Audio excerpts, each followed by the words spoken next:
abẹ́rẹ́ tó ń wọṣọ tí wọ́n ṣí abẹ́rẹ́ sókè láti fún wọn lábẹ́rẹ́. Ìgbà tí bàbá wá mo wá lọ tún fídíò yẹn mo lọ tún ọ́díò bàbá gbọ́. Bàbá ò jẹ́ nílì wá sọ sọ́rí o. Ẹ gbọ́ reason tí bàbá fi sọ sọ́rí fún mi tán. Ibẹ̀ mo ti wá wò pé no, this is the end. Ẹ gbọ́ reason sí. Bàbá ò wò pé òun not even me to everybody tí bàbá insult ipa máa forí gbèpè lọlé. Máa play fún yín. Ẹ lè mọ nǹkan tí mo ṣe play ẹ̀. Bàbá is very smart. Nǹkan kan ṣẹlẹ̀. Go smart is dumb. Ṣé mo gbà tí punch gbé kíní pé bàbá ṣe interview. Tí mo bá ń gbé punch ṣe pé. Ṣé gbogbo yín rántí? 3 weeks ago. Mo sùn ni mo jí ni mo rí pé bàbá ti ṣe interview. Tó sọ pé tí punch gbé nǹkan tí bàbá sọ. Tó sọ pé Naira Marley àti Sam Larry bully ọmọ wọn. Ẹ bá mi confirm ṣe rántí about 3 weeks ago nìkan yẹn ṣẹlẹ̀. Ṣé gbogbo yín rántí? Èmi kúkú ń sùn ni. Bí n ṣe jí ni mo ti rí pé àwọn èèyàn ti send message sí mi. Mo ní kí ló ṣẹlẹ̀ bàbá ṣe interview ni. The first person tí mo kọ́kọ́ pè níwájú Ọlọ́run àtẹ̀yàn. Gùrẹ́sì ni mo pè. No, sorry. Mi kọ́kọ́ gbé Gùrẹ́sì. Bàbá Mohbad ni mo pè. Ẹ yá kí n sọ fún yín tí bàbá bá ti mọ̀ pé òun ṣẹ̀. Tí bàbá bá ti mọ̀ pé òun ṣe nǹkan tí ò dáa. Kò sí bẹ́ẹ̀ ni ṣe lè pé bàbá Mohbad kò ní pé fóònù. Kí n tó ṣe anything bí ṣe rí update punch. Bàbá ni mo kọ́kọ́ pè. Mo pè bàbá because mo fẹ́ update kí n má mọ̀ òótọ́ ọ̀rọ̀. Bàbá ò gbé fóònù. Mo pè Gùrẹ́sì. Ẹ bá mi pè bàbá. Ṣé ti rí nǹkan tí punch kọ? Gùrẹ́sì lòun ti rí. Mo bá bẹ̀rẹ̀ sí gbé punch ṣe pé.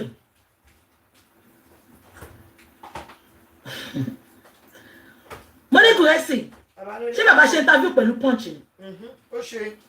Kò jẹ́ kí gbogbo yín mọ̀ ní. Gùrẹ́sì ní bàbá ṣe interview pẹ̀lú. No, ó lóun ò mọ̀. Ó ṣe. Ó lóun máa find out fún mi. Má fẹ́ mo pe bàbá bí. Bàbá ò gbé fún mi. Ó ṣe.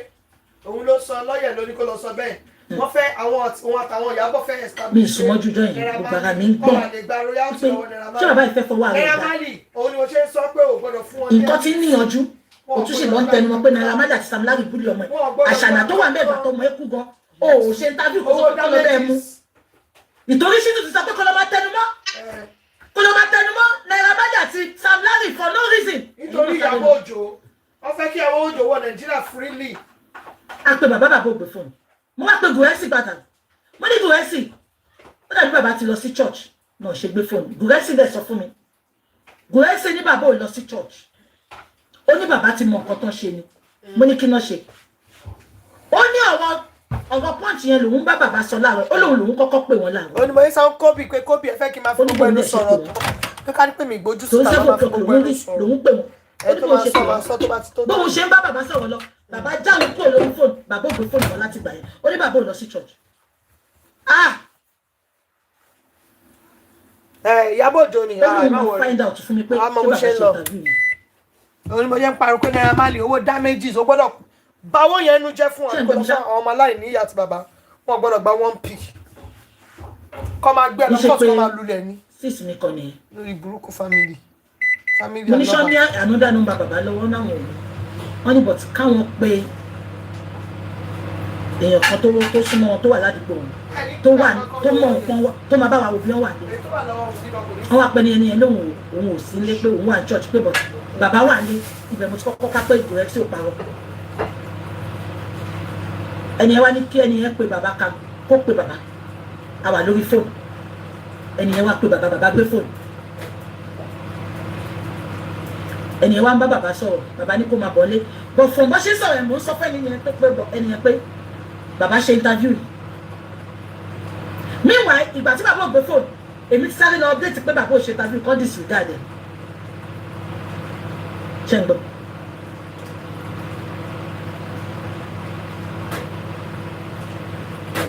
ìgbà tí Gùrẹ́sì máa get back sí mi padà Grace ní BJ bàbá ṣe interview ara mi gbóná orí mi ni. Jerry kó lórí burúkú ni Josi. Olórí burúkú ni. Josi dẹ̀ wá parọ́. Yàtọ̀ sí Grace another person tí mo ti ní kó bá mi confirm because ẹni yẹn mọ èèyàn ní punch said that I quote àti bàbá bá press ẹ̀ àwọn máa gbé voice yẹn jáde bàbá ṣe interview pẹ̀lú àwọn bàbá dẹ̀ bọ́ta bàbá dẹ̀ ṣe ṣó pé òun ṣe interview ṣe rí ìjọ yẹn nìkan ìjọ yẹn ni mo ti ní second thought nípa bàbá.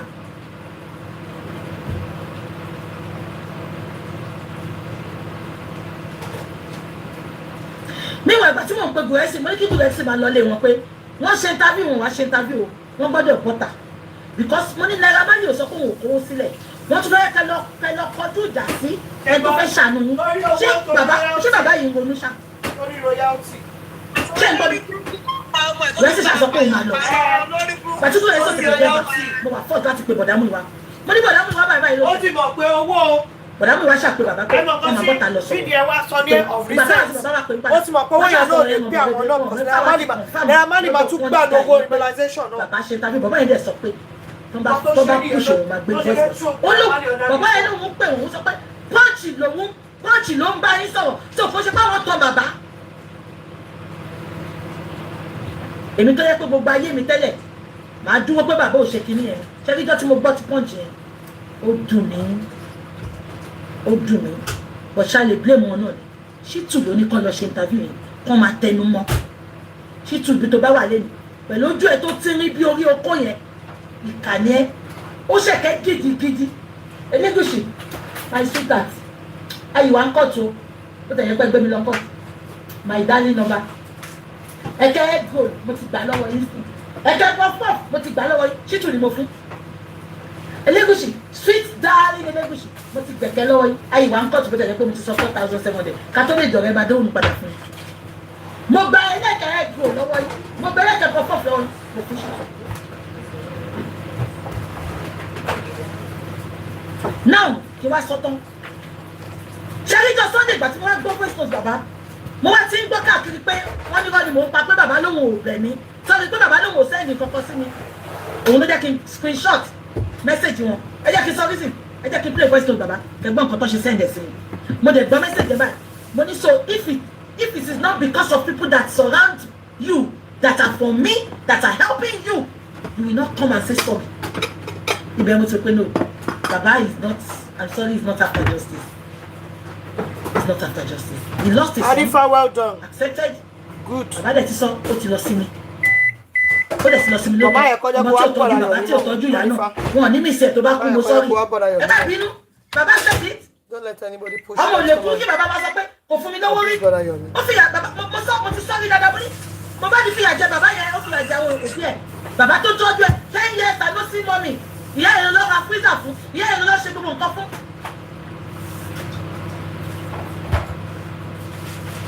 ẹ jẹ́ kí n sẹ́yìn mo máa fọwọ́ balẹ̀ ẹ máa gbọ́ ṣé ní ibi tí mo ti kọ́kọ́ wò pé bàbá ní lọ́wọ́ gan-an ẹ bá sẹ́yìn mẹ́sẹ̀jì sí bàbá lórí WhatsApp bàbá máa ka ẹni mọ ẹsẹ̀ wọn tó bá ṣe mẹ́sẹ̀jì tó máa ka bẹ́ẹ̀ ni mo pọ̀ ka yẹn àṣẹ bàbá ti fi fóònù wọn síbẹ̀ yẹn mo pé bàbá tó ní kápítà làwọn èmi gò mọ́ ṣe ṣe bàbá fẹ́ máa ka mẹ́sẹ̀jì kó lè má ṣe bí pò ká queen alájá justice abájọ tí bàbá ò fẹ́ sún àwọn tó 15 tó wà nulẹ̀ queen alájà gbogbo àwọn tó fi pé bàbá yóò bá sọ̀rọ̀ mi ló ń bá sọ̀rọ̀ because of what because of peanuts ẹ̀sọ́ di ń di ọmọ nù ṣé peanuts lè mú ọmọ yẹn padà wá fún mi àìbìkítà yẹn àti ya Mohbad ló jẹ́ kọ́ ọmọ yẹn kú because ẹ̀yìn àti ya Mohbad gangan sọ wọ́n sọ fún ipá kàndá ọmọ lẹ́bí ẹ tọ́jú ẹ̀ dáadáa ọmọ yẹn lè wá fi ṣe ẹ fi ta kite ẹ ti rí pé lórí burúkú lèèyàn wọ́n léèyàn wọ́n ń dọ́wọ́ ibi tó ti ta ṣàwámà ẹ̀jẹ̀ kò bí ìyàwó gidi nìyẹn ó sad it is very very sad I am disappointed ẹ jẹ́ ká máa sọ̀rọ̀ ẹ jẹ́ kí n play so wọ́n ní ó dàbí bàbá ò sọ fáwọn rich grace tó wà bẹ́ẹ̀ wọ́n ní rich grace wá ń sọ pé irọ́ lèmi ń pa bí ṣe máa ń parọ́ nìyẹn ìbínú yẹn ló mú mi gbé evidence ta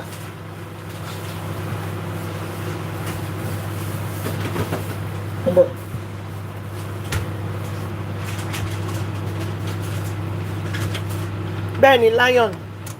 It's not. Ṣẹ́tìrì. It's not for justice. Ṣẹ́tìrì gbogbo yín. Sunday ni. Ṣẹ́tìrì. Ẹ jẹ́ kí n play fún yín. Ìjọba máa fẹ́ bẹ̀yìn lórí ọ̀rọ̀ tó lọ yìí. Ìjẹ́ àti túmọ̀ ní pé láti bàtà ti gbẹnu sí orí ọ̀rọ̀ yìí kékeré. A lot of things ni mò ń rí tí ó lè jẹ́ kí inú mi dùn. Even àwọn tí wọ́n tú yín wọ́n fi láìkì mi. Wọ́n ń pè mí. Àwọn ọ̀rọ̀ tí mò ń gbọ́ lẹ́nu inú mi ò dùn. Ọ̀fọ̀ láti gbà yín báyìí. Ara mi ò yá. Ẹgbẹ̀dẹ̀ máa rí mi tí mò ń sọ̀rọ̀ lórí afẹ́fẹ́.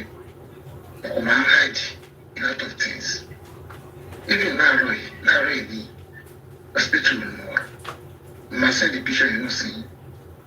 Èmi kàn fi àkókò yìí rọ̀ yín pé ẹ má bínú sí mi o. Because bí ẹ ṣe bínú, ọ̀pọ̀lọpọ̀ àwọn tó bínú tó mo dẹ̀ rí pé àwọn tó lọ́gbà yín mẹ́ká ni ó lè jẹ́ true ló fi mọ̀ mí. Ó pọ̀. Wọ́n fẹ́ kẹ́ wo ẹnu condition tí mo wọ̀. Ẹ ṣe. Ṣẹ́tìrì. Condition yẹn wọ́n fẹ́ fi wọlé sí mi lára. Ẹgbẹ́ ọ̀kan tó sọ ṣá. Àwọn tí mo mọ̀ true yín bínú. Naira Marley ló fẹ́ ba ayé ẹ̀jẹ̀. Ó lè ní. Ṣé táwọn tó mọ̀ true mi ò bá bínú? Ẹ̀yin ò fi pa ẹ̀ṣẹ̀ wá ṣá. Tẹ́lẹ̀ máa gbé wa ṣépè. Tẹ́lẹ̀ máa gégùn fún wa. Ṣẹ́tìrì. Òun náà wá fi send picture yẹn. Picture tó wá send nínú òtí ẹ̀ tètè wo dáadáa. Ẹ wo dáadáa. Orí aṣọ ni nọ́ọ̀sì gbé abẹ́rẹ́ lé. Mo kàn smile ni. Mo like the picture yẹn. Ẹ jẹ́ kí n play reply mi o. Kẹ́tù rí pé mo ò bínú o. Màmá rò pé ṣé bàbá want to eat his cake and have it ni? Ẹ jẹ́ kí n play reply fún yín. Ẹ kálẹ̀ sá. Ṣé wàá òkè? Ìpínlẹ̀ ọlọ́wọ́ fún mi. Ọlọ́wọ́ á kún yín lára dá. Ní fáìsì mi pẹ̀lú Jésù. Gbogbo egungun ara yín, ẹnu ara yín, omi inú ara yín. Ọlọ́wọ́ á wò ní sọ orúkọ Jésù. Wàláì, bàbá ẹ̀ṣẹ̀ mi o. Ẹ̀ṣẹ̀ mi, ó tẹ̀jẹ́ pé ṣọ́ọ̀tẹ̀ ṣe níjọ́ mọ́gbé mi ìwó. Ṣùgbọ́n àwọn èèyàn sọ ọmọ tó ṣẹlẹ̀ bẹ́ẹ̀ fún mi. But èmi jẹ́ nìkan ẹni tí bá ti pọ́nlé ẹni tí bá ti sọ pé èèyàn mi ni ó máa ń ní mí lára gidi gan-an. Ó máa ń ní mí lára gidi gan-an láti lè bá ẹni yẹn jà, láti lè sọ̀rọ̀ sẹ́ni yẹn nǹkan tó ṣẹlẹ̀ nìyẹn. So mo fi ṣoṣù mo fi padà. Ṣé mo pé ìdánimọ̀ máa ń pòwe pé ẹni tó ń sọ̀rọ̀ kó wọ́n ti ẹni tó mọ̀ gbọ́. Wàláì tàláì majority àwọn tó wá ń jà torí nìkan àwọn tó ń wò ní èmi ò wò ó dẹ̀ ní kó má ṣe èdè sí mi because mo jẹ́ nìkan òkínú fùfù ní mi tó bá ṣe èdè sí mi ó lè bí mi mi ìfẹ́ nǹkan tí màá fi sọ̀rọ̀ sí tí màá wá regret mi ìfẹ́ èmi náà mọ̀ pé nǹkan tó dáa ó ń fẹ́ àdúrà èyí tó dẹ̀ tún kù díẹ̀ káàtó ni ó ń fẹ́ àdúrà èmi mọ̀ pé gbogbo nǹkan tó ń ṣẹlẹ̀ yìí náà kò ń ṣojú lásán tó decision yín lè wá ń bẹ̀ ọ̀gbọ̀n tèmi náà mọ̀ pé àṣàdá náà ní máa wò báyìí kí gbogbo ẹ lọ smoothly so ìjà yẹn náà dé ní ojú ogun láwa bó ti máa ń sọ bó dẹ̀ bá ń sọ pé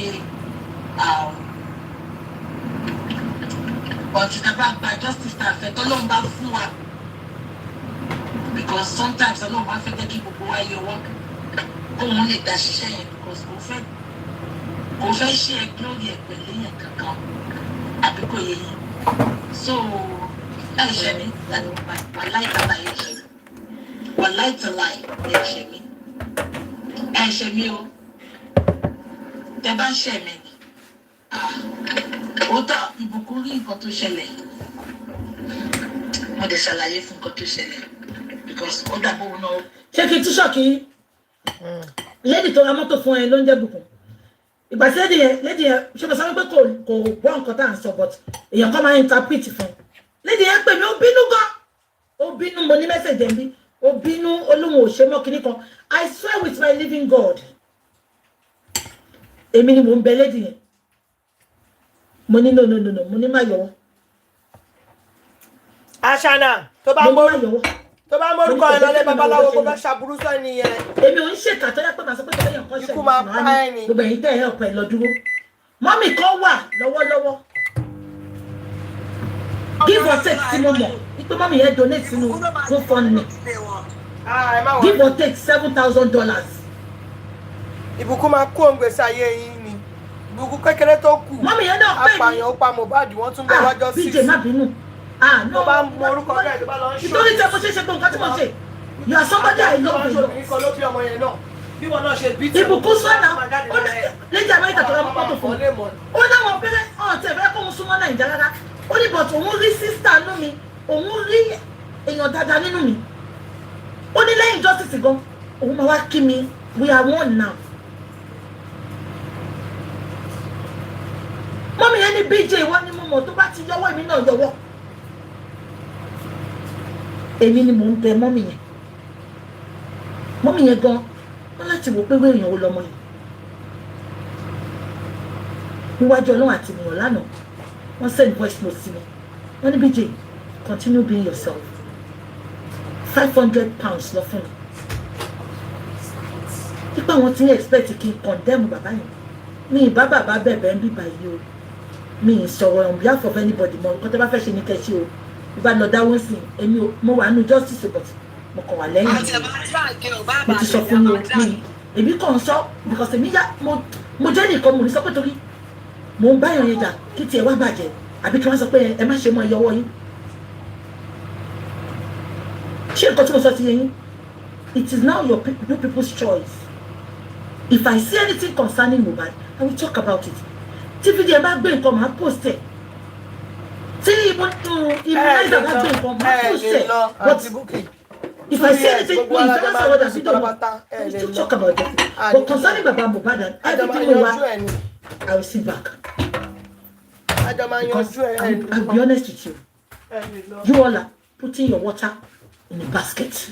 I'm sorry to say. 2 years, when we came into this justice, we thought we want to fight for a father that was being cheated by the in-law. Baba, ìbọ̀lẹ̀ fetí sí.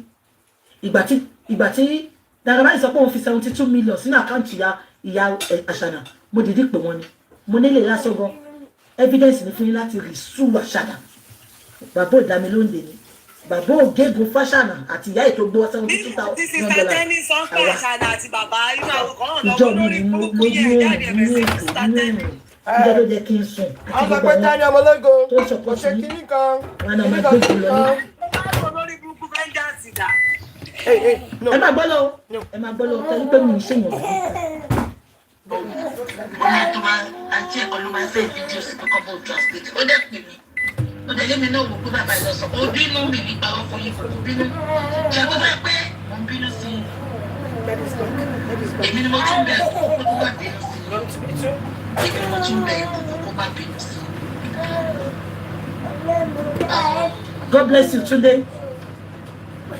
Àwọn mọ́mí kan báyìí lọ bí ẹ̀ mọ́ mọ́mí ẹ̀ ló bá ní kó gbé ìkọ̀ wá fún mi lóṣooṣù ní ìmọ̀ bí ẹ̀ mọ́. Ètò ìmọ̀ pọ́ ọmọ àwọn lè pè àwọn náà ló pè mí. Mo dẹ̀ sọ fún àwọn náà bẹ́ẹ̀ mo dẹ̀ sọ fún wọn. Wọ́n ní mi ìbínú sí bàbá o. Mo ní mi ò kí n tún ìtẹ́ẹ̀tì.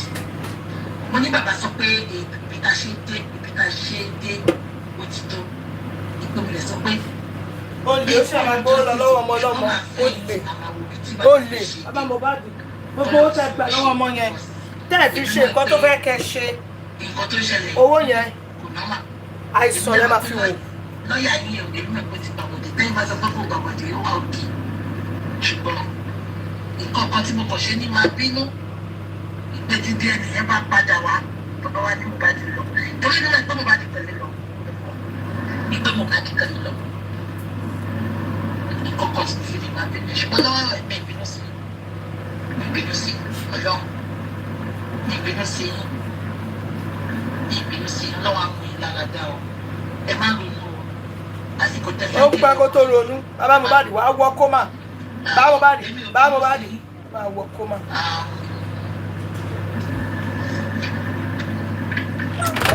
Tẹ̀lé ọ̀sán lẹ́ẹ̀kan.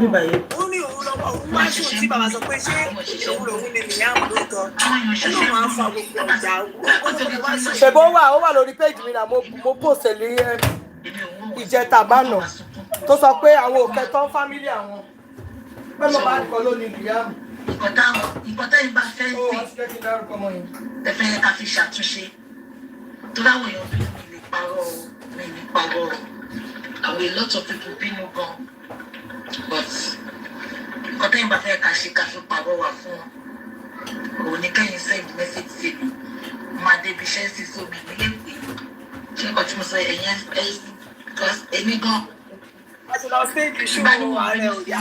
tí mo kó wá sínú justice kan mi gbọ́dọ̀ jẹ́ kó bínú so.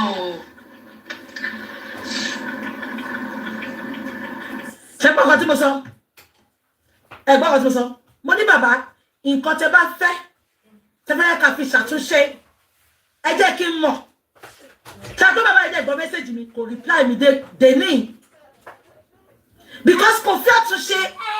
Àwọn tó ń fún wọn lówó tó mọ̀ mi tú wọn yẹn lọ́kọ̀ fẹ́ jẹ́ kí n satisfy pé mo ti bẹ́ẹ̀ wọ́n lè máa no ẹ sọ fún mi ṣé gbogbo yín tẹ̀ sọ pé kí n má lọ ṣe bẹ́ẹ̀ gbọ́ last one ṣé kí n tún play mo ní nǹkan tẹ́ bá fẹ́ ká fi ṣàtúnṣe mo ní because àwọn tó wà ní justice ń bínú mi lè parọ́ fún yín dé ní yìí bàbá yóò get back sí mi.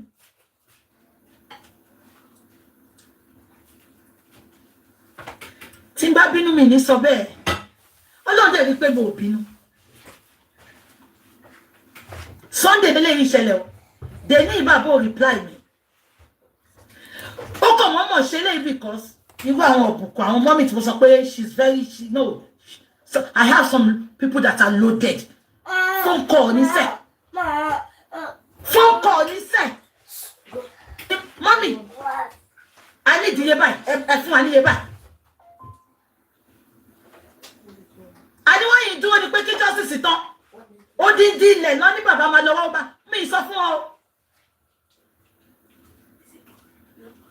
Thomas sí Mohbad sí bí 15 million. Ẹ̀yin wá ní àwọn máa forí gbé pè. Ṣé tí n bá bínú sẹ́mo bí yín ni ta ló lè ṣe léyìí?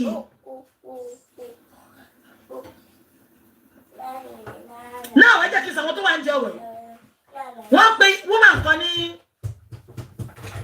ẹwọ́n mi lẹ́tẹ̀ Erelu mi Erelu yẹn mo ṣẹ̀ṣẹ̀ wá mọ Erelu yẹn nísìn bàbá máa ti sọ Erelu yẹn fún mi pé lẹ́yìn Erelu Ọlọ́run ní sẹ́rí bàbá máa jẹ́ kí pilot jọ lójú gbogbo sọ́ọ̀rì máa ṣe Erelu fracas ni na bàbá needs to change Erelu Facebook fracas ni Gurexi ẹ bá mi gbé Gurexi gòkè Gurexi ìwọ náà ṣàpè mí láti jọ yìí ẹ fi pa ilé dá ṣe you don't need to call me but you need to come clean. Ẹ bá mi gbé Gurexi gòkè kó wọn náà wá sọtẹ and you have to be honest Gurexi you have to be honest ṣé ń gbọ́ mi ṣé ní Erelu yẹn mi ò tètè máa ń pè Erelu ni bàbá kan wá sọ fún mi pé lẹ́yìn Erelu yẹn Ọlọ́run ni o ìtọ́jú Erelu ti ń fún yín ní súùtù tọ́lá ní dollar shop ẹ wá fi 1p ẹ fi sọ millions nù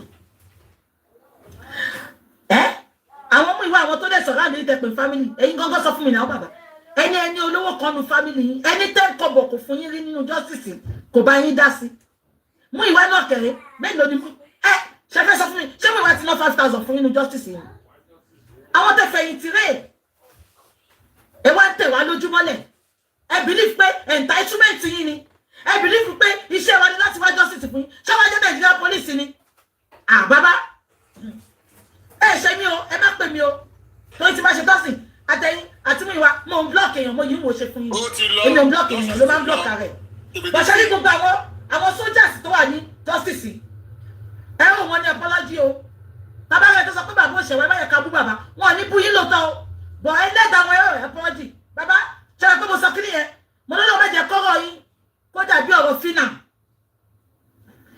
ebi ò mẹ́rẹ́ lù yẹn ìlú kan tó ti wà nínú fracas ti pẹ́ ní nínú ọmọ nígbà tá à ń ṣe fracas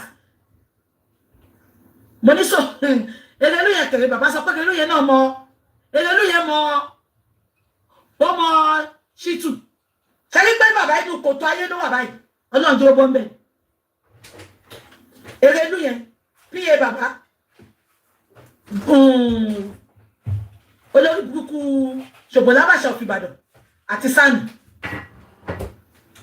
ṣògbọ́nlábàṣà ó sọ pé mi tuntun ti rú ẹja tuntun ti rú mi ìrọ̀bọ̀rẹ́ sí 1000 fún bàbá lórí platform ẹ̀rí olórí burúkú ṣé o léyàn ní o léyàn gidi lára ìwọ tó sọ pé kọ́ máa lọ ó raise 1000 fún bàbá lórí platform ẹ̀rí omi tuntun ti rú ṣé ní nǹkan tí mo fi ìpò ṣe bàbá ṣé kí n sọ fún yín bàbá fi ìpò wọn ò ní ìdíwà mọ́ but bàbá fẹ́ gba 13 million lọ́wọ́ àwọn critical thinkers Daddy Yorkie àti gbogbo ẹ̀rí critical thinkers owó yẹn gbọ́dọ̀ kó sílẹ̀ ẹ gbọ́dọ̀ kówó yẹn sílẹ̀ owó gbogbo wa la dá nǹkan tí bàbá ṣe yìí wá sọ́dọ̀ critical thinkers bàbá fẹ́ gba 13 million yẹn ni don't give it to him Muyiwa ṣe good job Muyiwa is doing good job in America kí Muyiwa lọ kówó yẹn sílẹ̀ we have done our best until bàbá listen to the public bàbá bàbá gbàgbé pé public ló ń dáwọ́ kó ṣọwọ́ Muyiwa kó ṣọwọ́ san kó ṣọwọ́ lórí burúkú rich grace the public donated that money baba when we tell you we don't want something you have to listen we donated that money not you for you to be telling us mo change the lawyer èèyàn kọ́ lè update lóòótọ́ ó sọ statement yẹn ó ní ká lóun ti mọ̀ pé bàbá nìkan la máa fi sónú justice àti Muyiwa ó lóun ò ní jẹ́ ká ṣe bẹ́ẹ̀ ó ní ṣé bàbá tó jẹ́ pé 10 years I no see mommy ìyá Mohbad ti lọ ìtorí pé Mohbad fẹ́ ra bọ́lẹ̀ kájà Jésù ló ṣe yìí ẹ bá wọn mọ́tò bọ́lẹ̀ kájà yẹn ìtorí Mohbad fẹ́ ra mọ́tò bọ́lẹ̀ kájà fún bàbá ẹ̀ ìyá tó ti lọ láti 10 years Mohbad wá fún bàbá ẹ̀ condition pé ẹ lọ bá yá mi sùn bàbá yẹn dẹ̀gbà láti bá yá yẹn sùn bàbá lè má lówó lóòótọ́ bàbá bá sọ pé àìlówó lọ́wọ́ mi ò parí lórúkọ rẹ̀ chief mrs ìlú òní sílẹ̀ dáàdì mi máa pàṣẹ fún ó máa lé mi dànù ni bàbá ò lówó lóòótọ́ Daddy Yorkie ní sùúrù dàre ṣe ẹni déètì ni ẹ fẹ́ lọ ṣe kámẹ́rà dáhùn ni abẹ́ ẹ̀gbọ́n mi ẹni yẹn ní ṣé bàbá tó yẹ pé màmá ẹ̀ ti lọ láti jọ yìí ó wá pàṣẹ fún bàbá ẹ̀ pé kó wá ṣe wedding pẹ̀lú ìyá òun tí bàbá dẹ̀ níyàwó ní bàbá dẹ̀ gbà abẹ́ ẹ̀gbọ́n mi abẹ́ ẹ̀gbọ́n mi ó ló jẹ́ ká máa gbẹ́rù bàbá yẹn it will be very easy to manipulate. It will be very easy to manipulate. Only we shouldn't have put him in the front line. We should have looked for people. Money should be together like she baggage grace. Only about one too strong. Only the man can be. Only she about to. I like the Jenny Rich Ganga. Mohbad wa ni ke ba ya òun sùn ke fe ya òun padà. Ko òun tó lè máa fún yín lówó e de gbà. To the better lesson. Only igu baba yẹn, it will be easy to manipulate. Only that's why we are facing this problem. Only then number 2. Only we left what we came for, which is justice for Mohbad. We started justice for Mohbad. Money no, you must support it.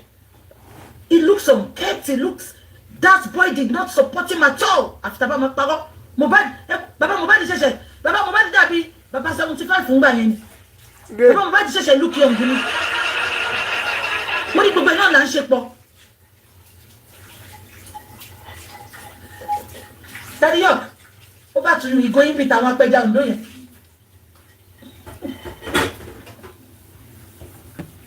But Daddy Yorkie, ẹ dúró.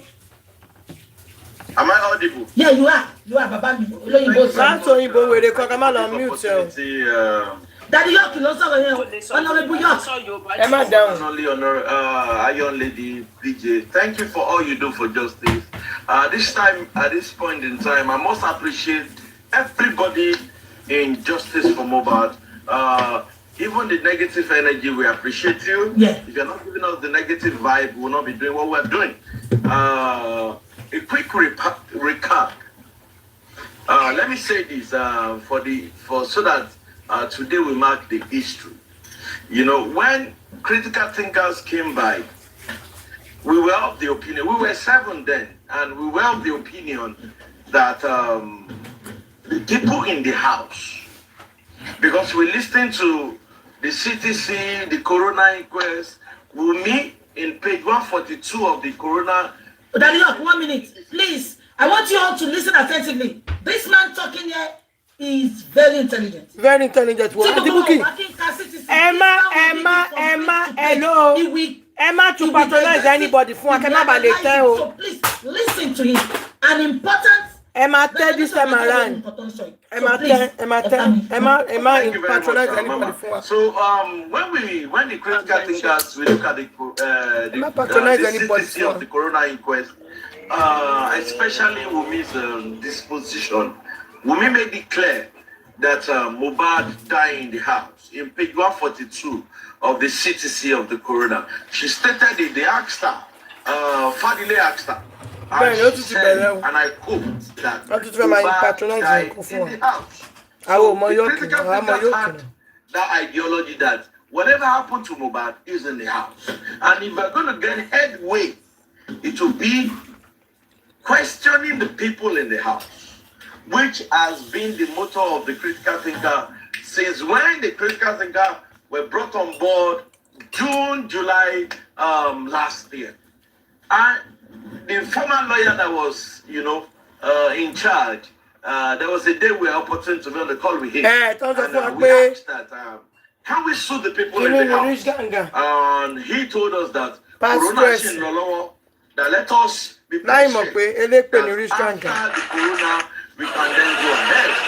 Okay. We were patient. We were following the procedure and all that. Along the line, the former lawyer, his appointment was terminated. We had a new son, and we were going back and forth. We were following the events unfolding. The at the point, we were 7 before, but unfortunately, things happened. We had disagreement. We split it to 4. So the 4 of us, we now took it upon ourselves that Joseph Aloba lost his son. We are not going to be in a space of castigating the man. Based on we understood the man's mental capacity, and we said, 150% we're going to support him. So we started, we continued the movement. And at the point, we thought that the critical we needed to have a meeting. She needed to come and address the public. And with the family. She needs to stop. That time, the inquest was coming. And let me bust you. 40 days, 40 nights. When the former lawyer was there, we actually said that we needed this and this and this and these people to be brought to the inquest. And the lawyer told us, the former lawyer told us, it's going to be a long process. And only to what you want. We're following the event. And at the point in time, when the Corona was coming to an end, we now said, okay, kill and the we needed for the world to understand the fact that this is what Baba Mohbad was going through. We were financing it. We were doing all the media charts, any TV chart, any. Baba Mohbad ṣe mọ̀ pé méjì ni Wunmi ti gbé Naira lọ sí court tó lose. That was why Ìyábọ̀ ní kò fẹ́ dá jẹgba ló ṣe ní kó máa sọ pé kíní. Ó ti yẹ. Wọ́n ti mọ̀ pé shares tí Polo máa rí nínú immunization kò ní pọ̀ because títí tí Mohbad fi kú up to date wọ́n sì ń lo orúkọ Naira Marley nínú immunization wọn. Tẹ́ bá rí kí n tó máa ṣe tó máa ti kọrin yẹn tán orúkọ Naira Marley Malians ṣì wọ́n bẹ̀ láti fi promote orin yẹn. So Malian náà ní nínú shares immunization yẹn. Ìyábọ̀ rẹ̀ ti mọ̀ pé Polo ò lè gba owó púpọ̀ ńbẹ̀. Nǹkan káwọn fẹ́ gbà torí pé àwọn long gate travel kò tó kú wọ́n lè rí kíni wọ́n lè rí ṣe gbà mọ́. Òun náà ti fẹ́ kó bring wo wá jẹ Baba Mohbad wá jẹ sọ́nà báyà. Naira Marley ó gbọ́dọ̀ gbọ́ o. Make sure pé gbowó damages lọ́wọ́ wọn. Ó ṣáà ti gbọ́ nǹkan tí blogger wọn sọ. Abẹ́ gbé ojú ẹ̀ ni a máa gbé picture ẹ̀ mọ́. Ó ti yẹ prove mi fún ẹ. Bro. They're looking at okay, who is going to facilitate? Most of the critical leaders were not in Lagos. They are abroad, and all that. So how can we make that happen?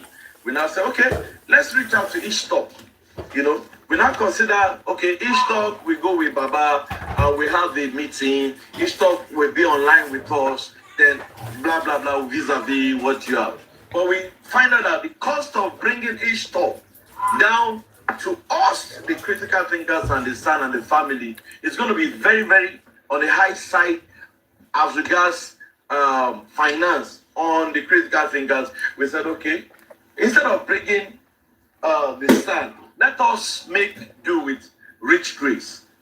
And the whole house agreed, okay, Rich Grace. Mommy, you did Rich Grace. Mommy, you did Rich Grace. And the Mommy, everything we're going to use is not going to be that ambiguous for us. So we agreed. So we tell Mommy Rich Grace, we tell Baba, oh, this Baba, and they want this lawyer. My people wants to have a meeting with you. The lawyer accepted, you know. And I remember that on that meeting, that was after the corona inquest. On that meeting, we spoke at our mind. We had two things we were looking at, because we saw that the corona inquest, the verdict, did not put Mohbad in the limelight. You don't understand, because everything the magistrate of the corona said was actually indicting Baba Mohbad. So we told the lawyer, can we have a judicial review? Because whatever has happened in inquest, it's not giving Baba Mohbad, you know, the right image. Inquest is supposed to find out what happened to the dead, who is the dead, where he died, and the cause of death. In all of this, the corona inquest could not establish BJ 1.6 on the Facebook, 1.7 on the TikTok. Yeah. But the corona inquest was able to establish that Baba Mohbad went to bury Mohbad early. In the verdict, you know, we went through the 900 pages that were sent to us. And we said, oh, no, this cannot fly. This is not the true representation of what happened. The driver's testimony was not considered. Darosha, at a point in time, Darosha said that he was called 11. That Mohbad was convulsing 11 a.m. and at about 2:12 in the CTC, at about 2:12, they said Mohbad has passed on. So we're not worried. In fact, in the inquest, let me shock all of you. Shock us. Shock yourself, shock your family. Put it to the nurse. Shock booking. You pied Mohbad. The nurse said, no, I did not. So Sanshidona said, who did? He said, ask the wife. In that CTC, it was deleted. In that CTC, that asked the wife was deleted from it. We saw it. Daddy, okay, hold on. Check back what I saw. One Daddy, okay, but we saw your bathroom. Talking from what Ashana followers, calling you one boyingo. Okay. They got him on Sunday. If the attacker CTC back to back, I want to repay at the point that he Sanshitun question us. Shara. Wọ́n bèrè lọ́wọ́ ẹ̀, wọ́n ní fèyí ìwọ ló pa Mohbad, fèyí ní rárá, òun kọ́ ló ń pa Mohbad, wọ́n ní ta ló pa Mohbad, ó ní kọ́ bí ìyàwó ẹ̀. Ìgbà tá a máa wo CTC tí magistrate Ṣótóbì tó gbé jáde, kò sí bẹ̀yẹn nú ẹ̀, wọ́n ti delete. Wọ́n ti yọ, ta ló yọ, Daddy ọ̀tí ta ló yọ. Èmi gan-an Aláṣù Ṣótóbì, wọ́n ní kí wọ́n padà sú ẹ̀ Ṣótóbì wá gbé gbá. So, in that view, we felt that, oh no, there's something wrong. And Baba Mohbad should not take that verdict 100%. So what we did, we had a meeting with the son. We said, okay, sir, we want a judicial review. He said, no problem. And I was the one that I said, sir, Baba, around Naira Marley Sam Larry yẹn kò sílẹ̀ tó kọ̀ wá nú ẹ̀.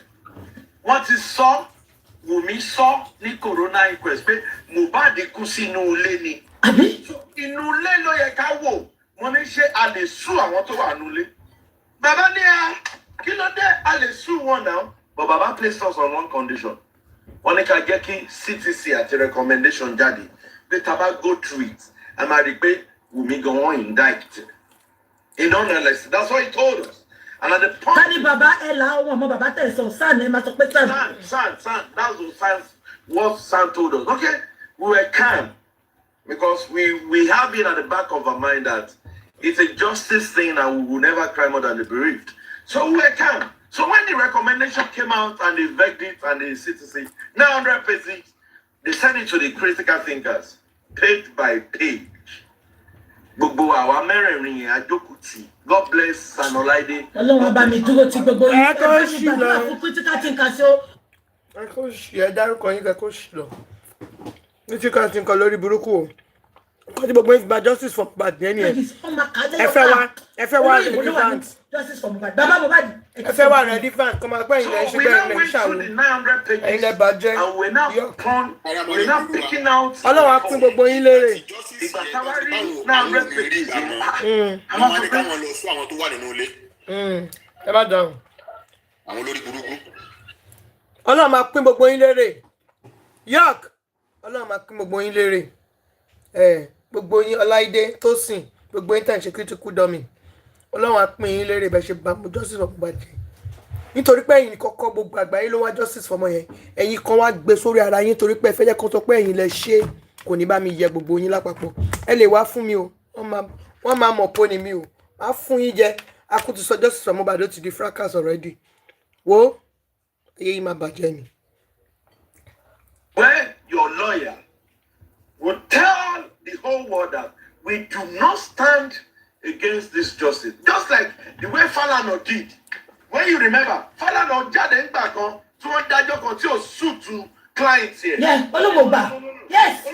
Olúmọ̀gbà. So we now said on that stand, the SAM also should come up and say that we do not accept this. And those were the things we're doing behind the scene. I will talk about, don't worry, we're going to foot the bill of the World Press Conference. We need a judicial review. The corona inquest should be talked down. And your dissatisfaction should be expressed. And everybody should know. Because drivers of Whitby need Agometa 3 a.m. Some 3 people approached him that there is a problem in the house. He needs to take them. Why is it that magistrates should to be turn a blind eye? Kò sọ̀rọ̀ ń báyìí. She to know the challenge. In the testimony of the people that was brought to the inquest. And we say, oh, we cannot take it. Now let me cut the whole long story short. So that I don't bore us. No, you are not bothering us. I'm bothering us. I'm bothering us. So the critical thinker said, we had a 9 resolution. And Shitoni, the son said, whatever is this thing, we should put it up. And we wrote every point, every fault we find out in that corona inquest. We send it to Baba. Baba, forward it to your lawyer so that we can go ahead with the judicial review and swing people in the house. You know, so from the discussion, it just see our Baba Faraloba Shitu again. We listed out the points. We send it to Shanshitu. Let me bust you. Bust me, sir. Bust yourself. There's no any corona inquest. See, Mommy Rich Chris Balo. We, the critical thinkers, we put up the questions to ask the son after the inquest. Okay. The first one she went to that she interviewed, we were the brain behind it. We told Mama, the question you should ask the son. So we believed that we were a team. You know, teamwork, achieve a common goal, which is justice for Mohbad. And all of the critical thinkers will believe Mohbad died in the house. So,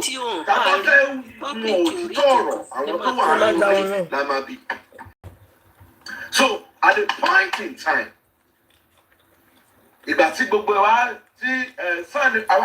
body language is son wagon could go that route, start with law. So in a meeting, we're not discussing. Ìgbà yẹn ni video máa gbé gbogbo WhatsApp group yẹn. We now said, oh, this is a good thing. Let's sue the people in the WhatsApp group for diversion of justice. Because I want to turn to mind you are against it in Kotoyekari, you know. And everybody was saying, okay, let's get the radical. So we spoke to Sanshitu about it. Sanshitu said something. He said, Baba Bay, lawyer, Sanshitu said, the more the merrier. In all honesty, he said that. He was never against that, at least to our face. We were on that meeting. Guresi ma was okay. I just keep that the option. C'est à toi. Ben me Guresi okay. Guresi needs to talk. When you know, the son said, "Oh, the more the merrier," and I said, "Okay, that's wonderful." So we now started. Okay, let's be prepping it. We're now saying, Folashade will now came out. Folashade said, "Iya Mohbad no fashion again." We singlet to soak by the blood. The moment the critical figure saw that, we cut that video. We did a write-up. We forwarded it to Baba. Shebo. Baba. Baba ye. She Baba Mohbad the send this. Forwarded it to Baba Mohbad. Baba Mohbad, please send it to your lawyer. Immediately, on send see Sanshitu.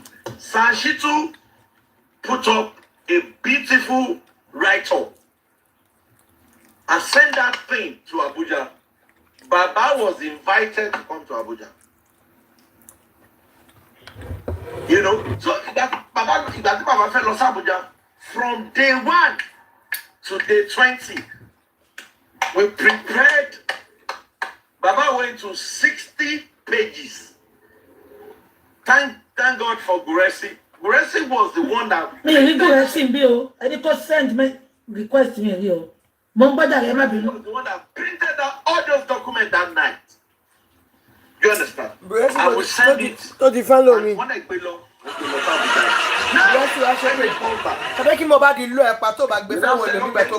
People in the house. Let us look at their direction. I want to make me say. So our lawyers start from top. Nígbà tó lọ bá wọn pínsẹ̀ tó bá gbé lọ fún yàn sọ pé kí Mohbad lo ẹ̀ pa. They said we should be move you. Let's keep it on a low key. Come on, or tackle it at the end of the day. Fine, true. So we started. Meanwhile, even here, Rich Grace suggested, he said, Daddy York, I'm going to, you should contact this lawyer, blah, blah, blah. Money Mama, don't worry, we are on top. Because we are always one step ahead. We are on top. And, you know, everything was going on the way it was planned. You know, Baba Mohbad. The truth is that we carried Baba Mohbad along. Of course. We carried him along. So when the week gone, I felt better action here. We now spoke with Baba Mohbad. Baba Mohbad, yeah, she becomes to sign in it. Oh, signing. And you know, I'm just an ordinary carpenter. I believe you guys. You can't put me up behind the bars. You've shown that you have my interest around. So anything you're bringing, we will sign. That was what I told you. You know, and I was happy that day. And I thought I called you on the day of the press conference.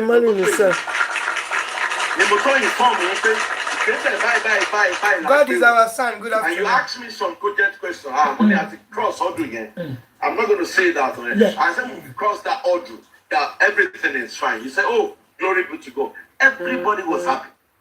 You know? So when those group of lawyers went online and started saying that there was a woman that she's an added fan of Baba Mohbad.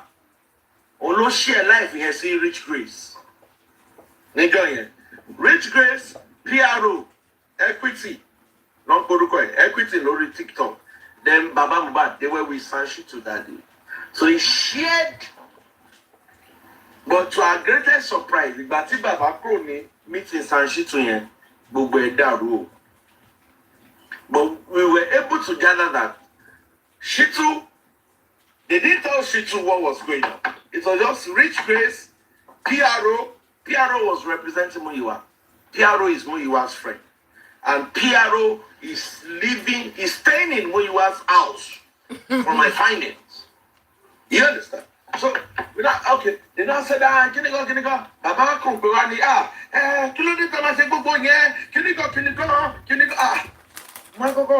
everybody on that call were now persuading Baba. Baba, and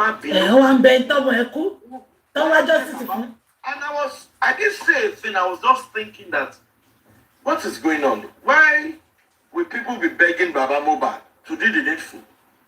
So at the end of the day, God bless Yeye Baba Gunwa. If you talk about Lale, keep go on, in go to bad kukai to long come and try a woman. That woman begged Baba Mohbad. Gbogbo nǹkan tẹ́ bá ti ṣe láburú gbogbo yín tó bá ṣàdúrà fún wọn. Baba said, okay, Ọlọ́run máa dájọ́ fún gbogbo yín. But Mama, Baba ma jíjí jọ́ kejì tí Mr. Guresi ti gbé form kan sign. Bí Baba ṣe sọ pé òun ò sign the money yẹn. Now, when I got the message, I was angry. And I came out because I was emotional. Like, we've waited this year to sue these people. And everybody in that suit was justified. The president of the nation swore an oath under the constitution of the Nigeria to protect life and property. So if people sue the president, is justified. Because that is his duty. The Lagos State governor told Jade to say, that's not what he told for. Someone who sworn on oath to protect life and property. The Nigerian police told us that specimen in Mohbad. Don't basic ziplock, don't keep it. For how many months? Keep it. Koto Soro. They are supposed to be sued. So everybody in that sue letter was supposed to be there. So, but we were now shocked at the outcome. Then, baby, shake boy, money, I'm no more in J4M again. I will give you update later. And every child see me, any young daddy. If I'm a shebe, one game shebe, kinigo. Emotions, no need. We've been into all this thing for the past 24 months. Tẹ́bá sọ pé Mohbad kú sínú ilé, àwọn wòlé ẹ̀gá sùn, ṣé àwọn tó wà ń ta ni? Àbí àwọn tó travel tí wọ́n sí inú ilé? You know? So, okay, we let it slide. So we're not going forth and back before the DNA palaver now came forth. September 1st, we got the chart that the DNA will be done. The DNA hearing will be done September 2nd. All of us were curious. September 9 like now. Kilo day, Siwon 2nd. And before man and God, Rich Grace chatted the lawyer, and the lawyer responded.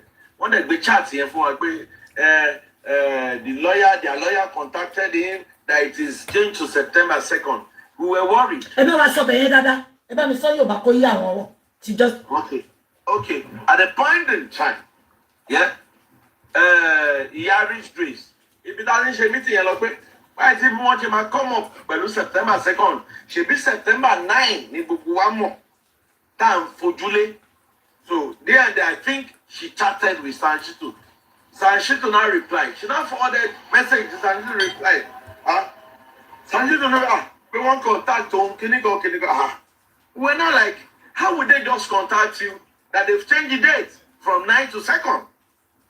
You know, okay. We now, hopefully, we say, okay. Now, September 12th, Baba and PRO went to the court. Ibatomade, we got a document stating clearly that the DNA of blah blah blah has been, the court order has been approved that it should be done in abroad and in Nigeria. Nigeria, the critical thinkers are not like prayer, application to Baba submit Lily now. The application Baba submitted was to be done in abroad because the kind of DNA they want to do on Mohbad did kò flew, kò ní wọ́n lè gba swap ẹ̀. In fact, wọ́n lè lo tissue, egungun normal low. You understand? It's going to be done abroad. And that is why Baba submitted the application. So now, We're not curious. Oh no, she ala Mohbad e ti fẹ́ gé egungun ọmọ. Egungun ẹ máa gé bàbá Mohbad. Allah Akbar. From what we Allah heard from the family. Wọ́n tún fẹ́ gé egungun Mohbad. Wọ́n ní Wùmí náà apply pé òun fẹ́ ṣe títò ní Nàìjíríà. Wọ́n ní báwo ni ìyá ọmọ ṣe máa apply pé òun fẹ́ ṣe títò ní Nàìjíríà. But the funniest thing is that the document that was sent to us, Tari, was not stamped, was not signed. Ṣé gbọ́ bẹ̀rẹ̀ dáadáa? Document don send the sí. Criminal bàbá Mohbad. Ó yẹ kó Sọ Yorùbá kẹsàn lóyìnbó. ó yẹ kí wọ́n arrest bàbá Mohbad. Criminal. Ọ̀gbọ́yìnbó. Okay. Letter tí wọ́n send kò ní stamp, wọ́n dẹ̀ sign ẹ̀, kò dẹ̀ ní letter headed. Ó kàn gbé topic sórí ni. The letter, the paper that was stated that it should be done abroad and Nigeria was never signed, was never stamped. There is no letter headed that. Dẹ̀rí ọ̀kẹ́ ẹni tún kì í ṣàlàyé fún wọn. Lẹ́tà tó fún bàbá ní kóòtù pé kóòtù sọ pé kó lọ ṣe DNA. Tán ní kí bàbá ṣe labroad. Wọn ò sign ẹ̀. Kò sí letter headed. Kò sí date. Kò sí stamp. So, kí ló ṣẹlẹ̀ ṣé fake letter lọ fún wa ní ẹ máa sọ̀rọ̀. Lọ́yà dẹ̀ gbé fún bàbá kó lọ fi sórí wọ́ọ̀lẹ̀. Ẹ máa sọ̀rọ̀ bàbá mi. Now, when we saw it, we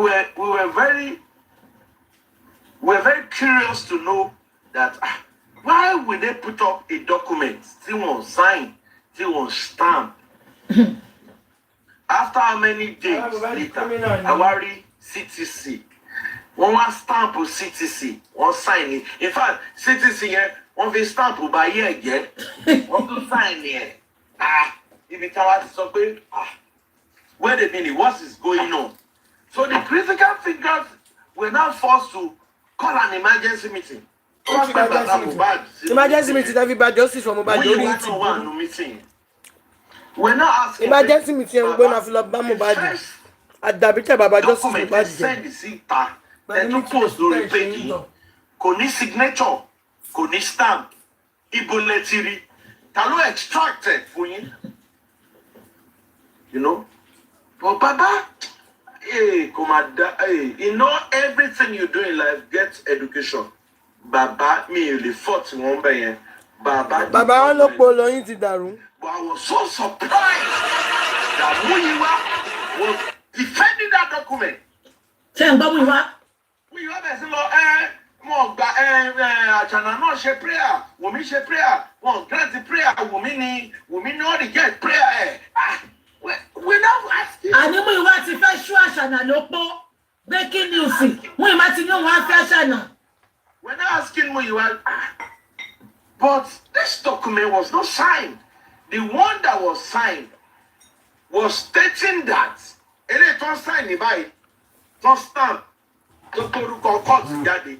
On was stating nínú ẹ̀ wípé the DNA should be conducted, not the sample, not the specimen taken, that the DNA test should be conducted under the strict supervision of a welfare officer. Èyí tó stamp nìyẹn o. Ilé tó stamp nìyẹn o.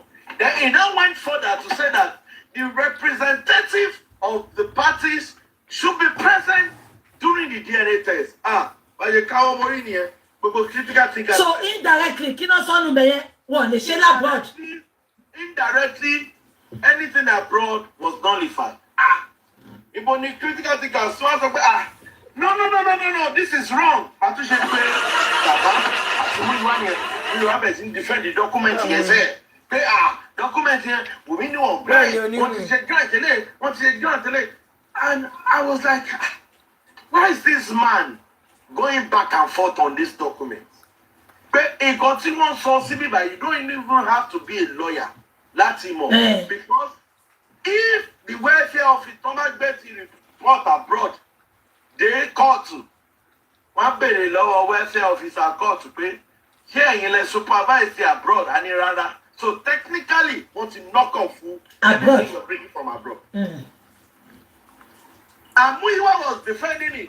Ìgbà tó di pé àwa gan gbà fún ó ní kí bàbá lọ bá lọ́yà wọ́n ṣe kíní kan. So on Friday, Anna was supposed to be the result. In all this thing, I will not blame Baba Mohbad. Because Baba Mohbad Omogogon, the only thing Baba keeps saying is that kò sí nǹkan tó ń ṣe ẹ̀yin Múyìwá. He keeps saying that. Kò sí nǹkan tó ń ṣe ẹ̀yin Múyìwá. And if you hear Múyìwá defending that paper, Múyìwá don't append the signature in it. So yesterday, we're on the court. Baba was there, Múyìwá was there. So we're on the court. Kí ló ṣẹlẹ̀? Bí bàbá ṣe sọ pé ó sún òun bọ̀ Múyìwá òun á di Múyìwá sórí court kan bá lawyer sọ kíníkan. And they came out. And Múyìwá was saying, inú kan bí òun, inú bí òun ojú gbà òun tí kíníkan ẹ sọ̀rọ̀ ẹ gbàgbé inú bí yín ẹ sọ̀rọ̀ síbi tọ́rọ̀ wà. At the long run, in all Múyìwá said was that. Welcome. Oh my God. Baba Mohbad. Lábúrò tó dáa. Lẹ́bí tó dáa. Gbogbo ẹbí wọn yẹn kò tiẹ̀ yé mi. Lọ́yà Kabiru. Anyhow. A sì máa padà sùn. Baba relied on Múyìwá. Baba, what I saw is that Baba trusted Múyìwá's judgment 159% more than what the public were telling him. And tẹ́ bá dẹ̀ gbọ́ bí Múyìwá ṣe defend document yẹn, tẹ́ ẹ bá jẹ́ ni tó lóye, ẹ máa gọ̀. Oh, Múyìwá is very, very manipulative. Very manipulative. Oh no, peace. Peace again, pàtàkì. Kí ni Múyìwá wá sọ? Ẹ sọ. Gbogbo wọn ni. Nítorí MC. Ohun tí ẹ mọ̀ pé gbogbo kíní wọ̀nyẹn nìyẹn. Kí ló wá ṣẹlẹ̀?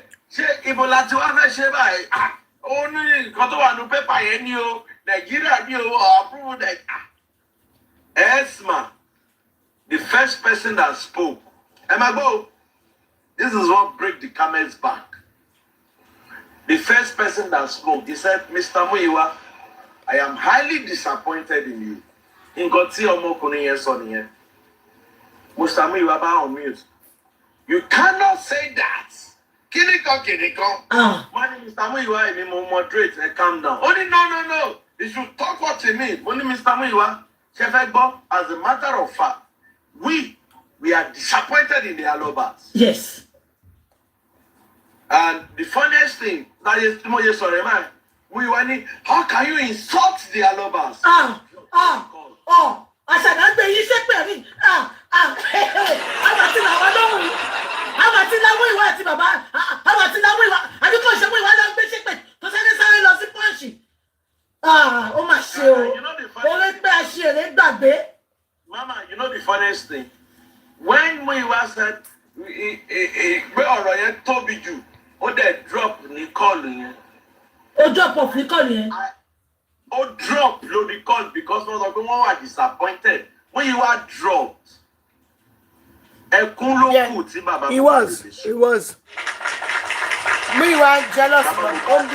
Baba Mohbad gave his life, trusted Múyìwá as the chief of staff. Ẹnu ọ̀kan tó ṣe drop, ó rí páṣírí ohun ti tú ni.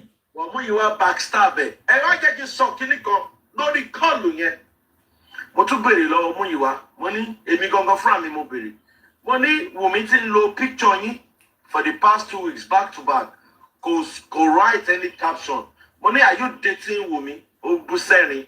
Ó ní Wùmí is seeking for asylum in Canada. Kò ró lẹ̀ ní. Báwo ni Múyìwá ṣe mọ̀? Kò ró lẹ̀ ní. Ṣé gbogbo yín gbọ́? Ṣé ń gbọ́? Àwádẹ́ sáré kiri. And I was like, wait a minute. Immediately, our critical gazette charged me up. Why is Múyìwá so precise? Why Canada? Why did it go to blink twice? I want to be low and Mr. Múyìwá, kí ló dé? Ṣé tó máa seek asylum? Status picture boyfriend, no man know if you see asylum. No, only because I have wrote to the embassies for an flimsy excuse. Which is I just pity, in all honesty, BJ, I pity Baba Mohbad. I wept for him last night because Baba will more anything. Baba will believe nínú Múyìwá than the public. Let me now bust you. Let me say this, and I'm going to say it emphatically. When we brought out that suit letter, láti sọ àwọn tó wà nílé àti gbogbo àwọn 40 people yẹn. Àwọn tó wà against there, àwọn tó wà against there. Múyìwá, PRO Múyìwá, Rich Grace. Ìrọ̀lẹ́pà. Erelu àti Queen Alájà. Queen Alájà ẹkú ló máa pẹ́. Ṣé Queen Alájà ìwà ní justice ni? Ẹ tún sọ kí wọ́n ẹgbẹ́ òun sókè. Queen Alájà ó send the message sí àwọn kan ní ọwọ́ inbox wọn. Only the critical thinkers are so wrong. They did not carry Baba along. Baba sọ̀rọ̀ lẹ́ẹ̀mejì. Only Baba was almost moving tears. Kò sí lọ tí ò pàtó. Kò parọ́ bàbá yín sọ̀rọ̀ kẹ́kọ̀ọ́ sí lọ. Bàbá yín ò lè ló gbà lọ́wọ́ fún ìrìnàjò gbogbo lọ́wọ́. I've mentioned their names to you. Ẹ bá wa dá ọkọ wọn again. Moderator wọn ni before ọ̀rọ̀ bóyá àmọ́ bó ṣe ń lọ. Ẹ má dá wọn náà. PRO Múyìwá, Rich Grace, and Queen Alájà. Jesus Christ. Jesus Christ. Queen Alájà tó jẹ́ pé òun ló sọ pé spending. Ẹ má gbàgbé o, spending sọ pé. Spending ò ever sọ fún wa pé àwọn èèyàn bọ́. Ọ̀rẹ́ Ògbólúwa. Yes sir. Ẹ má jẹ́ ká dára wa láàmú mọ́. Ẹ jẹ́ sáré fún yín ní update kan. Ǹjẹ́ ẹ mọ̀ pé Múyìwá òun ló máa ṣe bí Wùmí ṣe máa kó Nàìjíríà dé abroad? Òun ló fẹ́ bá ṣe. And ẹ máa gbọ́ mi o, secondly. Ọ̀rẹ́ Ògbólúwa, secondly, tí Wùmí bá apply fún any asylum, both Canada or anywhere, wọ́n máa fún. Ó ló máa bá ṣe. Ẹni kí n reason, wọ́n ti compile gbogbo nǹkan tán máa present. Gbogbo newspaper, wọ́n ti compile ẹ̀. Gbogbo bí wọ́n ṣe gbé sẹ́yìn gbogbo interview tó lọ sí lórí TVC Arise nǹkan kan yẹn. Tó dárúkọ àwọn kan pé wọ́n ń búlí òun bẹ́ẹ̀ ni. Ẹ wo bí báyìí, everything has been compiled. Kàjò ni Wùmí ń tayò ni ó dẹ̀ yé mú ìwá. Let me tell you something. Ẹ má fún. Including Ìyábọ̀ Òjó, wọ́n máa gba ìwé kán máa wà gbẹ́yà l'Amẹ́ríkà, wọ́n máa stay tí ò dẹ̀ sí nǹkan tó fẹ́ di lọ́wọ́. Kéèsì yìí ti parí. Bó ṣe wà yẹ mo rí Wùmí jẹ́ níbẹ̀ náà tó ń jó náà. Bó ṣe wà yìí wọ́n ti finish the case. There is nothing like ẹ jẹ́ kí n jáde tán. Ẹ máa gbọ́ mi ẹjọ́ fún mi 1 minute. Wọ́n máa ń sọ Yorùbá sẹ́rí Yorùbá àti Báíbù wọ́n ti fi tàn wá Nàìjíríà. Ọ̀nà méjì nìyẹn pín sí. Wọ́n á máa ní ṣé ìyá tó bí ẹ nínú tí ò pa ẹ ní kékeré ló máa wá di àgbàlagbà tó máa pa bàbá ńláàárọ̀ ni o. Bàbá ńláàárọ̀ ni o. Tí wọ́n bá tí ìyá yẹn bá jẹ́ àjẹ́ àbúbá jósó tó sọ fún pé ọmọ rẹ nítorí tó bá ṣe wedding ni ó kú o. Níjọ́ tó máa bá wá ṣe wedding tó bá wá kún àmọ́ ní ayé o. Òun ò ní mọ̀ pé ìyá ẹ̀ ti fi dógò nínú ẹgbẹ́. Wọ́n ní kò lè wọlé sí Amẹ́ríkà. Ta ń sọ bẹ́ẹ̀? Ta ló sọ bẹ́ẹ̀? Ẹ bá máa gbọ́rọ̀ táwọn kan bá ń sọ lọ́nà. Tẹ́ bá ti ṣe petition. Evidence is joke. Wọ́n ti parí gbogbo evidence. Wọ́n ti screenshot. Òun la ṣe ní pé kí wọ́n kọ wanted sórúkọ Ìyábọ̀ Òjó wọ́n ń gbọ́. Ok, nígbà tí wọ́n ní pé police wọ́n sáré bóde wọ́n dìbọn kẹ̀. For you to know báwọn guys yìí they are highly connected. Sẹ́ẹ̀rí. Sábà ti kọ wanted kọ́ ń gbé wanted lé Wùmí náà kò ní lọ bí kankan. Ọ̀rẹ́ Ògbólúwa, àwọn police ò lè kọ́ sẹ́ẹ̀ sẹ́ẹ̀ ráwọn ẹni tó ní ọmọ Wùmí yẹn alágbára kan ní Nàìjíríà. Alágbára ni bẹ́ẹ̀ ni. Exclusive.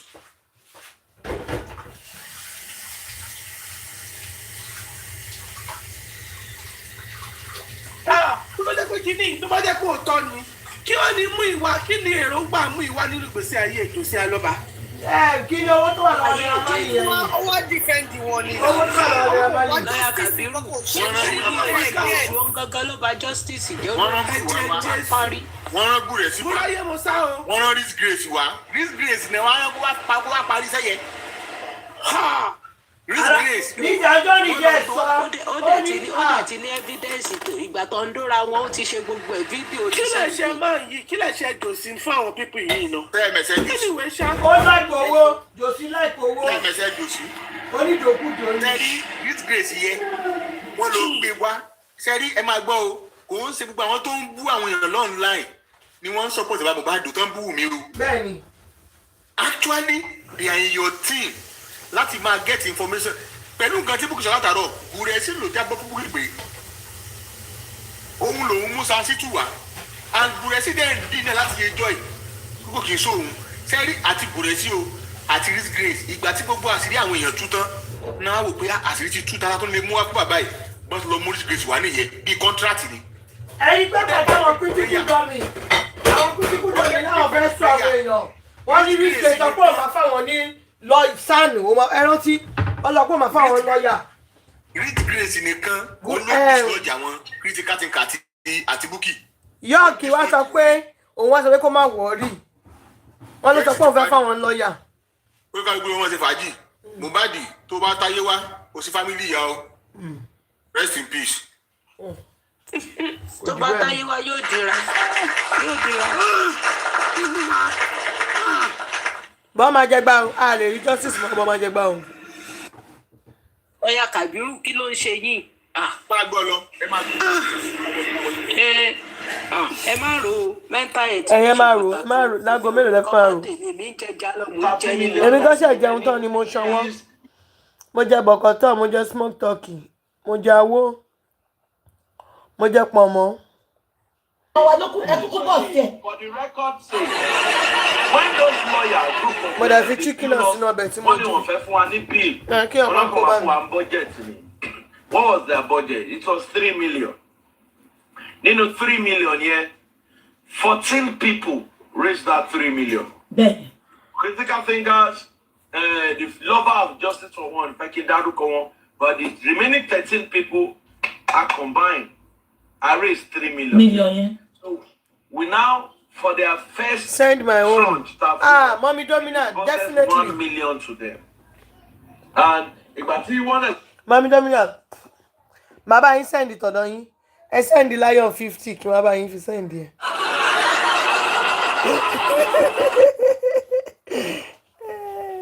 Àbí bàbá yín send ẹ. Ẹ bá ti lè fẹ́ jẹ. The people that have not gotten their own, they are still saying. Mo rí kọ́dọ̀ lórí fóònù mi kan. But I want to show you that.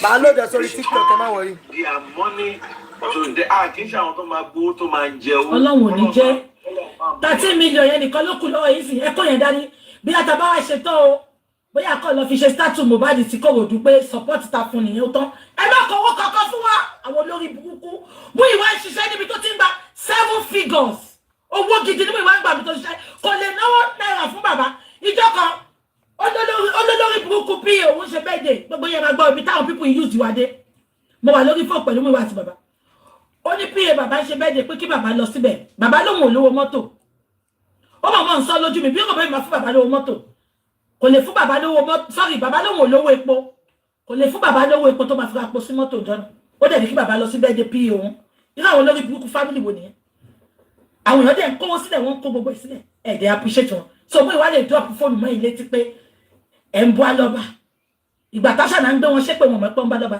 ìgbà tó pọ́ mọ́ wọn lọ́wọ́ wọn pọ́n bá. a ní àgọ́ alọ́ba o a ní àwa disappointed ní o mú ìwà jákò lórí kọ́ọ̀lù o. Just saying we're just. ṣọ́ọ̀tì flag mi ni.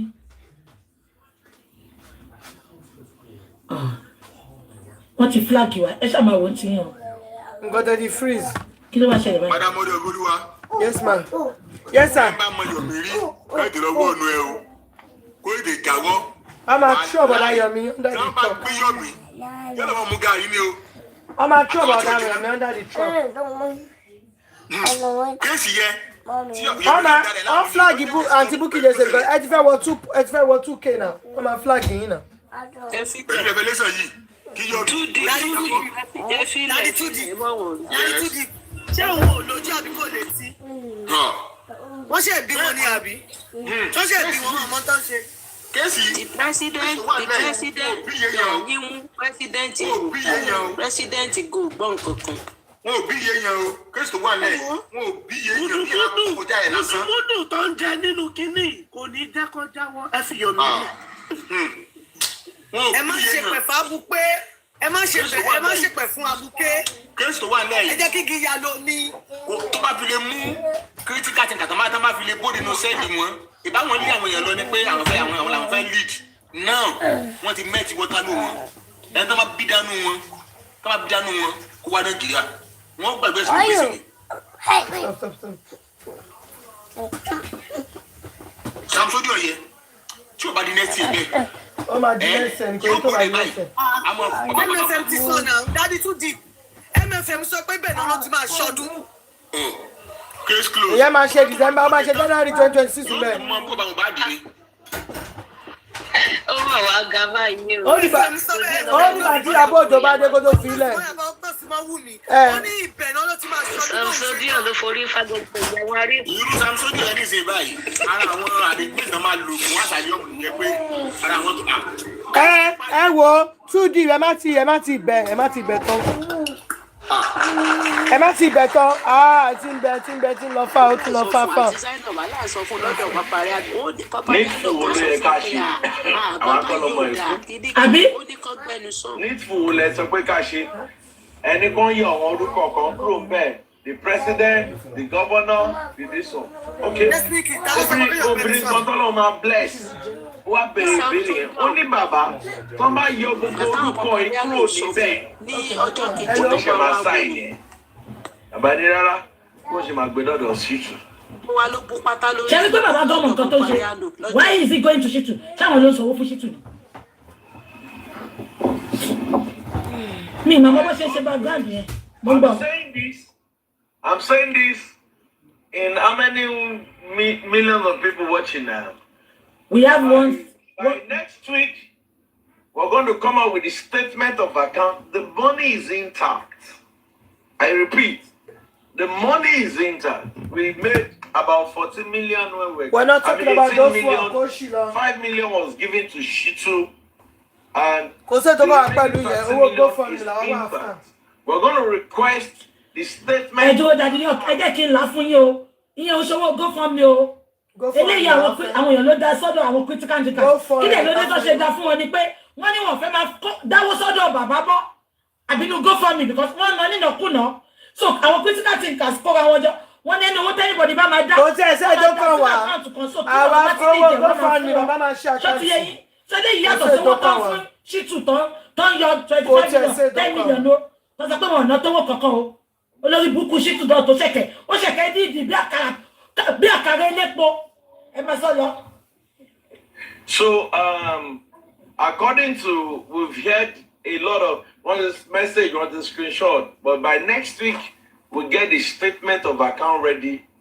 And regards the 30 million, I was interested. Every time we about to buying below, I was interested in DNA, according to what we are hearing. So, in the public, about the fẹ́ ṣe owó yẹn. Wọ́n làwọn máa tẹ̀lé. Ká máa sọ pé okay, kàn return owó wọn. That contributed 1 million. Nínú owó yẹn, wọ́n ti mẹ́sẹ̀gì mi. Wọ́n ní àwọn fẹ́ gba owó wọn padà. Ẹ lọ fún wọn, ẹni tó bá fẹ́ gbà ẹ fún ẹ gbọ́dọ̀ má fún wọn. So, but we are going to calculate it just the same way we did to the 3 million. At not 5 million. No. So we calculate it on percentage. They will print out the statement of account and it's going to be transparent. I were interested. There's one thing I love. Every time we have interested in from day one till today. Critical damage. One, ní brain. Ìgbéraga, òun náà lọ fi pàṣẹ sí ọmọ bá dìjẹ́. Ọmọ lọ fi mọ́ọ̀dẹ̀ rẹ̀. Dàdí yọ àwọn kan kọ́ síbi pé kọ́ lọ pé BGM gbẹ́sẹ̀ dá wọ́n lè gbogbo yẹ kí n gẹ̀ẹ́tì nǹkan tá à ń sọ. Ìgbéraga wọ́n lè tó bá ṣípá là ń gbé. Ìgbéraga ẹ̀ náà lọ kí bàbá yìí gbọ́ BGM ní Gúrẹ́sì à ń gbọ́ yín ẹ jẹ́ kí Gúrẹ́sì sọ̀rọ̀ Dàdí ọ̀ṣẹ́ ti sọ̀rọ̀ tán. Ẹ jẹ́ kí barista tí ò ní ṣe ń bà gàrú barista ó yẹ sọ̀rọ̀ barista tí ò ní ṣe ń bà. That he was not in the house when Mohbad. Secondly, he got to the house 9:30 p.m. on the 12th of September 2023. And thirdly, he was embalmed before he got to that house. They took that body to the police station. And all these things. Story for the goods. Okay, show me record them. I need the statement. He was lying here. They have no evidence. Or they have nothing to say he was there. Barrister tí ò ní ṣe ń bà hold on. Èèyàn kan bí ní pé BJ, I hope this DNA will not fail us. Máàmì onígèlè. Gbogbo nǹkan tá à ń sọ látàwọn ni. Ẹ jẹ́ explain ẹ̀ fún yín. Court ti rule out pé kán lọ ṣe DNA labroad. So Nigeria ló ti máa ṣe. Ó lè ní tó bá máa ṣe court representative gbọ́dọ̀ wà ńbẹ̀. Ibo ló ti fẹ́ ṣe Nigeria tó ní manipulate because gbogbo nǹkan tó wà lára Mohbad wọn ò lè ṣe ní Nigeria kó yọrí sí rere. So àwọn náà mọ nǹkan tó ń ṣe. So tá bá ṣe máa ṣe Nigeria gan, we need VDM to be involved fully. Emma solo barista tí o ní ṣe ń bà. Yes, yeah. So basically that's the reason why we did that, and we've said it again. I think you were saying something about maybe miss that part about the more the merrier. We didn't do anything behind Mr. Joseph Alaba. I love him so much. So you all know come for Alaba, will come for you. That was my slogan. I always say it. Like for me, I feel like for Alaba to be exonerated, we have 3 judgments just Alaba. Court of Justice, God Justice, and Public Opinion. That's it. Judgment. 3. So those 3. Recently, we've seen that VDM has held a man about public image as regards the